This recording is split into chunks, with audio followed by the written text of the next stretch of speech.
So allow me to welcome you in the name of the Pura Center, the Humanities Division, and the Melamu Project to today's gathering, the 14th Melamu Symposium dedicated to the impact of ancient Near Eastern thought on religious practices in ancient Iran. Before proceeding with the introduction of today's panels, I would like to express a few words of thanks. My gratitude to the Melamu board, obviously, here represented by Dr. Simonetta Ponchia and Dr. Robert Rollinger, for the opportunity of convening this symposium at UCLA. Our thanks also to the Division of Humanities and Dean Skabek in particular for their support. We are equally grateful to the many scholars who are gracing us, obviously, as speakers and panel chairs, especially for braving the intricate and at times Kafkaesque procedures of gaining entry into our territory nowadays, when coming from such dubious places, suspicious places, and low-key as Zurich and Paris. Finally, I would like to express my great appreciation to our Assistant Director of the Pura Center, Dr. Marissa Stevens, for organizing this event thus competently. Thank you very much.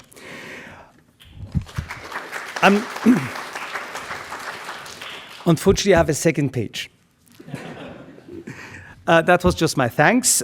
From its inception, the Pura Center was conceived as a research center dedicated to the study of ancient Iran, while seeking to seat it within the broader context of global antiquity. In the past 2 years, in a joint effort with the Getty Research Institute and the Getty Museum, here well represented by Dr. Sakira and the museum's director, Tim Potts, the center has investigated the relations between ancient Persia and the West over a period roughly stretching 2 millennia. We were stunned by the multitude of connections and the rethinking of the dynamism of intellectual exchanges that the wholesome exploration of this vast temporal and spatial expanse afforded us. The theme of ancient Iranian religions in the context of the ancient Near East is an obvious one. One might rightly assume that during the millennium, Iranian newcomers on the plateau were exposed to the cuneiform traditions, that during this time, in spite of the undeniably Indo-European and Indo-Iranian Weltanschauung, they were also exposed to the concept of the divine in the ancient Near East, both in the cosmogonical perceptions, the religious practices, and the religious policy. We shall hear today, what we shall here explore today is the extent of this indebtedness to the ancient Near East and the longevity and transformation of ancient Eastern traditions in the intellectual world of political dynasties on the Iranian plateau and beyond. I just would like to say that this is the first of a series of conferences exploring Iranian religions. We shall certainly also investigate the exchanges and between the biblical tradition and the Achaemenid world next year. And there would be a third dossier that will be organized and convened together with my dear colleague, Professor Lothar von Falkenhausen, that is about Persia and China, in the context of which, obviously, the Eastern aspects of the Iranian religions shall be also investigated. So these three conferences, each within a different context, will provide us with a very wholesome conception of what Iranian religions might be and what their effects were. Thank you very much, and thank you for coming. Well, I'm happy to welcome you to the first session of this conference and to the first panel. I would like to say that I believe in minimalist introductions to give maximal time to the speakers, and so I will not praise those who have praise enough among all of you. Our first speaker is Elizabeth Carter, Professor Emerita at UCLA, but happily very much present. And she is a distinguished archaeologist who works especially on Susa and on the Elamites in general, and she will be talking on crafting under divine protection during the Middle Elamite period. Oh, let me say that please hold your questions until after the whole panel. We will convene for Q&A after both papers. I'd like to, before we begin, I'd like to announce that Professor Robert H. Dyson, Jr., former director of the University Museum, University of Pennsylvania, and excavator of Hassanlu, passed away on Sunday at the age of 92. He was a great supporter of Iran and Iranian archaeology, and we will all miss him. Now I would like to thank Rahim for inviting me. I don't know. He said, "You may speak about anything having to do with Elam, as long as it has to do with religion." And since I've not ever worked on religion before, we'll see how this goes. Elam is not exactly a household word, so let me begin by setting the stage both geographically and temporally. Elam lies in the southwestern corner of the modern Iranian state. The ancient state operated by combining parts of the highlands of central Zagros and the lowland regions of Khuzestan in a loose and very flexible cultural and political union. Susa in western Khuzestan was the center of the lowlands, and Anšan in the highlands, in the Marv Dasht region, the center of the highlands. Walter Henkelmann, in his The Other Gods Who Are, studies in Elamite Iranian acculturation based on the Persepolis fortification texts, argues that Elam, with its long background of literacy and statehood, as well as its networks of relationships, foreshadowed the structure of the Achaemenid Empire. He stresses the likelihood of a long period of cohabitation by Elamites and Iranians, possibly going back for 500 to 1,000 years. And he documents the evidence of the Neo-Elamite state, both before and after the destruction of Susa in 646 BCE by Ashurbanipal. Here I will go further back in time and will focus my attention on the Middle Elamite period, or the last half of the second millennium BCE, because, in my view, we have evidence for centralized palatial economies and networks, linking highlands and lowlands together, both religiously and politically, during that time frame. Admittedly, the evidence is neither as continuous or as unequivocal as I would like, but I think worth presenting at the beginning of this conference to keep in mind when discussing the mechanics of the Achaemenid Empire and its religious background. Roughly, the time frame is up there about 1600 BCE to about 1000. And I think you'll see that the Middle Elamite period is divided into three parts, and I'm going to talk first about Kabnak Haft Tepe, the early Middle Elamite site, which contains an archive. Secondly, about Al-Untash Napirisha, Chogha Zanbil, and finally, about the Middle Elamite building at Anšan. During the last half of the second millennium BCE, two new foundations were established in the Susiana plain, the lowland center of the Elamites. The earlier of these, Kabnak Haft Tepe, about 14 kilometers southeast of Susa, and the latter, Al-Untash Napirisha, 33 kilometers south. You see them on the map here, right on the banks of the Des. The construction, decoration, and maintenance of temple institutions was seen by the Elamites as a means of ensuring the long life and prosperity of the ruling house, and by extension, the country itself.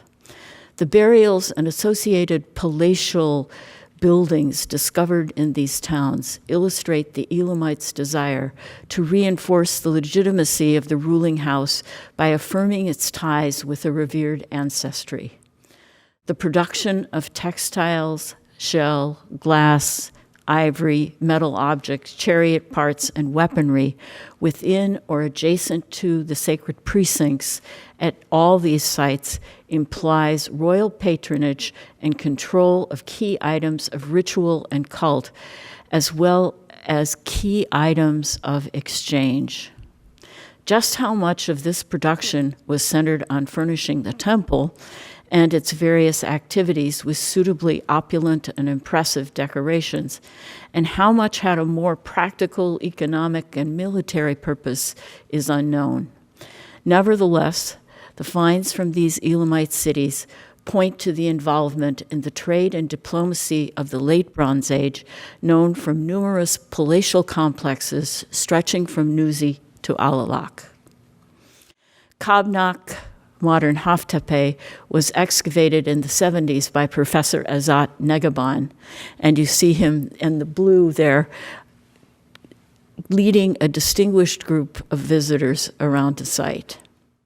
More recently, a team from Mainz, under the leadership of Dr. Mofedi Nasrabadi, has carried out further excavations.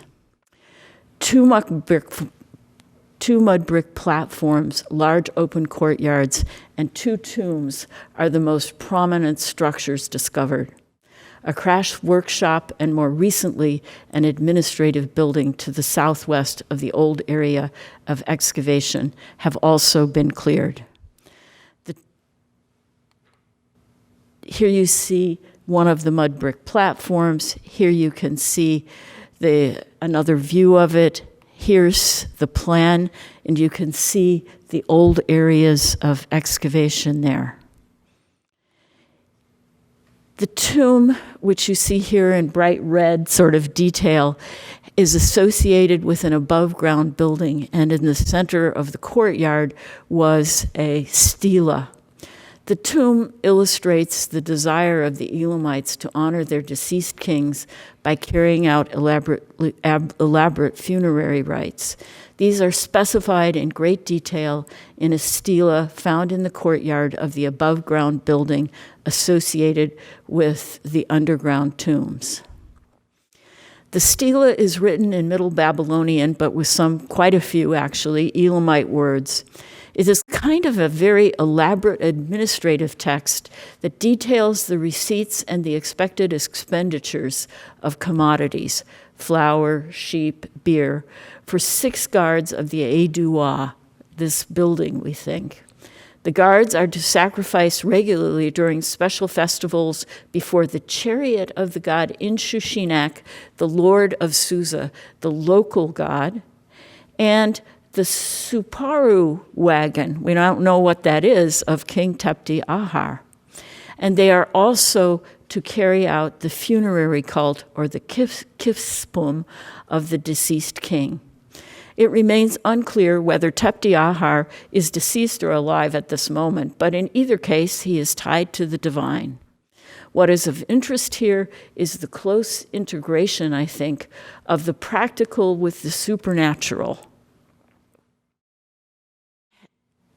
Erica Reuner was able to figure out the last part of the stela, and you'll see here some circles, some red circles. I don't know if it's legible, but this brick inscription of Tepti Ahar seems to give us a clue about the rites themselves, and they included the manufacturing of statues, both for the king and likely his consorts, as well as the construction of this temple, and finally, at the end, some very bizarre kinds of rites where these ladies are sent down underground to spend the night and sealed in the tomb and only let out in the morning.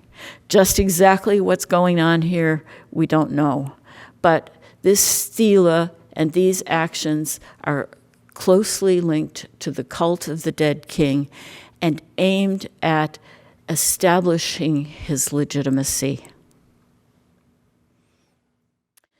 A letter found among the administrative texts at Kabnak was written by a person named Awilam and sent to a porter, scribes, and the guards of the Edua.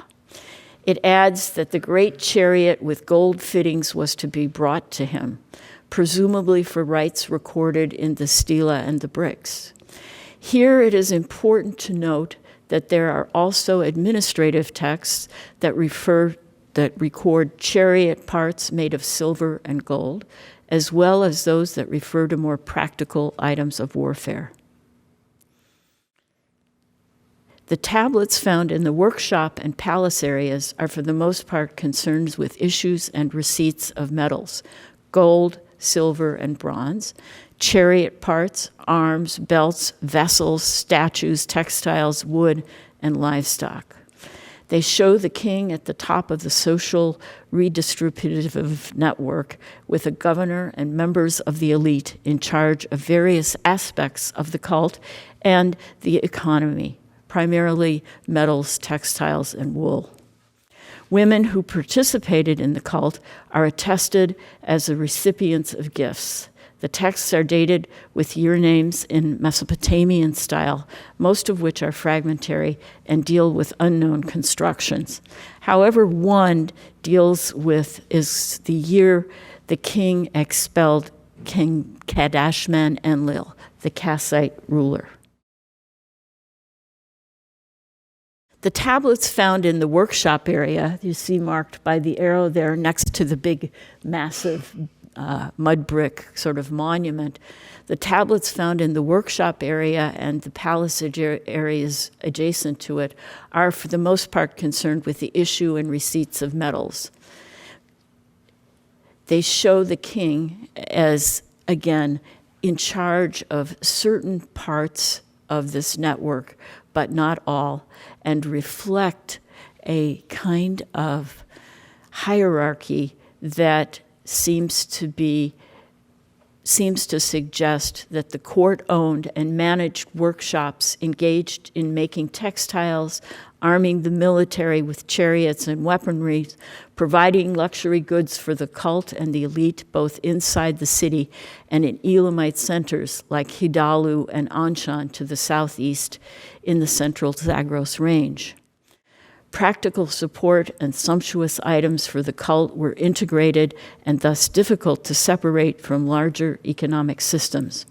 We are ignorant of how much of the metal production required trade with areas near the source areas, but in the end, the institution had access to impressive quantities of metal, which likely came from the Elamite hinterlands.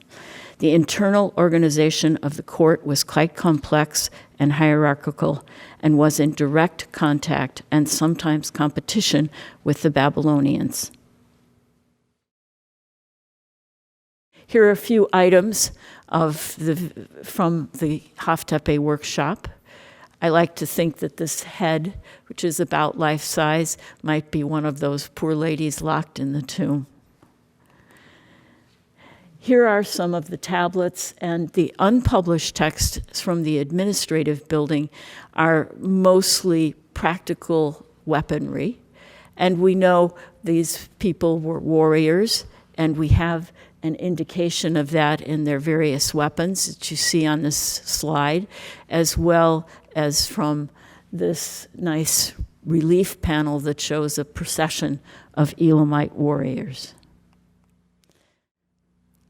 Kabnak was destroyed by a fire about 1350, and the Iqi-Halkid family took over control of Susiana.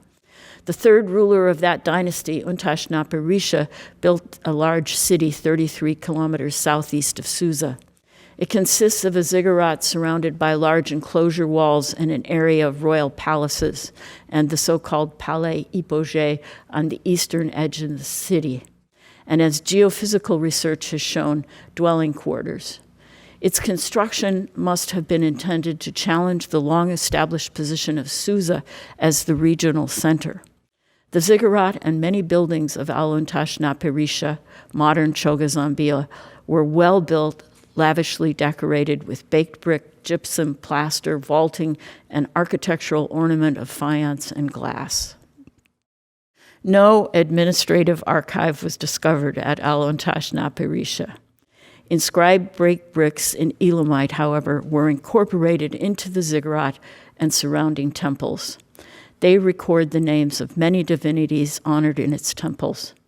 The ziggurat was likely originally dedicated to Inshushinak, but later Napirisha, the god of the Elamite highlands, and Kiririsha, the goddess, possibly from Lian, were included in the dedication. Here's a picture of the ziggurat taken in 65, just after excavation. Here's the modern geophysical map. And here's a picture of the main staircase and one of the inscribed bricks. There are many, over 2,000 of these. And so the message was repeated. And you can see here that the king gives his patronage and that he's desirous that his life would be one of continued prosperity and his line.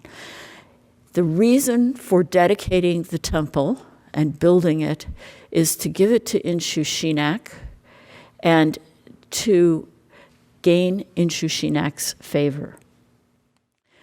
Around the ziggurat are a number of smaller temples. These have names primarily of Elamite, but also of Mesopotamian gods. The surrounding temples were constructed at a smaller scale, and many of them contained either craft residues or votive gifts. Here you can see the temple of Ishni-Kerab, and you can see the craft area. Here are some of the items, metal items. The inscribed bricks, let me go back here. The inscribed bricks in the subsidiary temples often record the installation of a cult statue in gold by the king. None of the statues have been recovered, but as we'll see below, administrative texts from Anšan record significantly gold for statues.